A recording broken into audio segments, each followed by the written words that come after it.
नाही अनिकेतजी चला जरा मागे चला सर. मला आपली जाऊ द्या बस पुढे गेला अजित पुढचे रस्ते अरे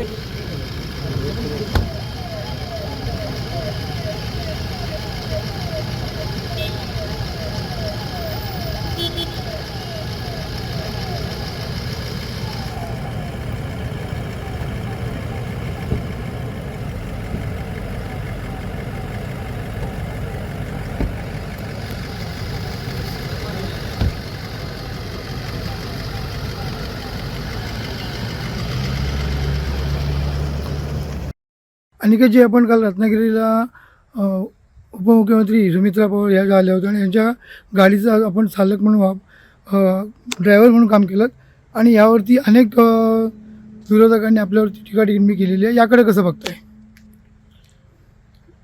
काकी काल आमदार शेखर निकम यांच्या कन्येच्या लग्नाकरता सावर्ड्याला आल्या होत्या आणि त्यावेळेस मी काकींना त्या कार्यक्रमस्थळी नेण्याकरता आणि तिथनं परत हेलिपॅडपर्यंत आणण्याकरता त्यांचं सारथ्य निश्चितच केलं. ह्या आधीसुद्धा आदरणीय दादा असतील, विविध म्हणजे पक्षाचे वरिष्ठ इतर नेते असतील, यांचंसुद्धा सारथ्य मी केलेलं आहे. आता कारण नसताना हा का वाद कुठल्या हेतूने काढला जातो आहे हे माझ्या आकलनशक्तीच्या पलीकडे आहे. पण जेव्हा माझ्या एका कुटुंबातील सदस्य त्या ठिकाणी येतात त्यावेळेस त्यांचं स्वागत करणं किंवा त्यांचं सारथ्य करणं याच्यात गैर काय मला वाटत नाही.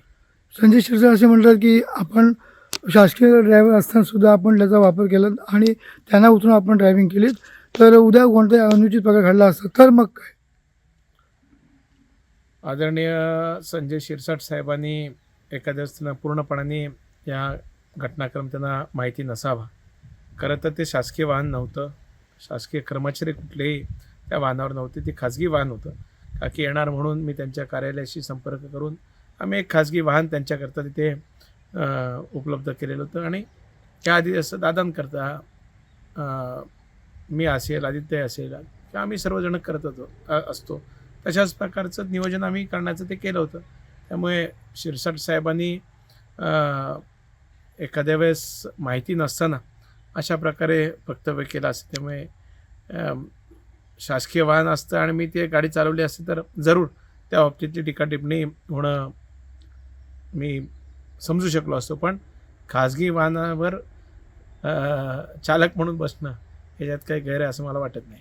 त्याचवेळी अनेकांनी इथं हाही उपस्थित केलं की दादांच्या अकाली निधनानंतर अचानक झालेल्या या अपघातात अशा पद्धतीने कुठल्याही प्रकारचं त्यांना लायसन्स विचारलं नाही किंवा त्यांच्याकडे बॉडीगार्ड असताना सुद्धा हा प्रश्न कोणी उपस्थित केला नाही. याकडे कसं बघताय? मला तर प्रश्न विचारण्याच्याच म्हणजे आकलेबाबत शंका व्यक्त होते. मी एक सुविज्ञ नागरिक आहे. मला माझ्या कर्तव्याची, मला माझ्या सगळ्या गोष्टींची जाणीव असलेला मी आहे. मर्यादा मला माहिती आहेत. मी असं नाही की बाबा 18 वर्षाच्या खालच्या कुठला मुलगा गाडी चालवतो आहे लायसन्स नसेल. मी सुद्धा अनेक वर्ष गाडी चालवत आलो आहे. मी आदरणीय दादा असतील, आदरणीय पवारसाहेब असतील, अनेक नेते मंडळींचं ज्यांना Z+ दर्जा असलेला नेते आहेत त्यांचं सारथ्य केलेलं आहे. त्यामुळे मुद्दामून कोणीतरी पोटदुखीनी, पोटसुळीनी अशा प्रकारचं हे करण्याचं खोडसाळ पद्धतीने हे करण्याचा प्रयत्न करतो आहे. कारण नसताना वेगवेगळ्या पद्धतीने वादविवाद निर्माण करण्याचा केविलवाणी प्रयत्न आहे. याच्या पलीकडे काही मला वाटत नाही.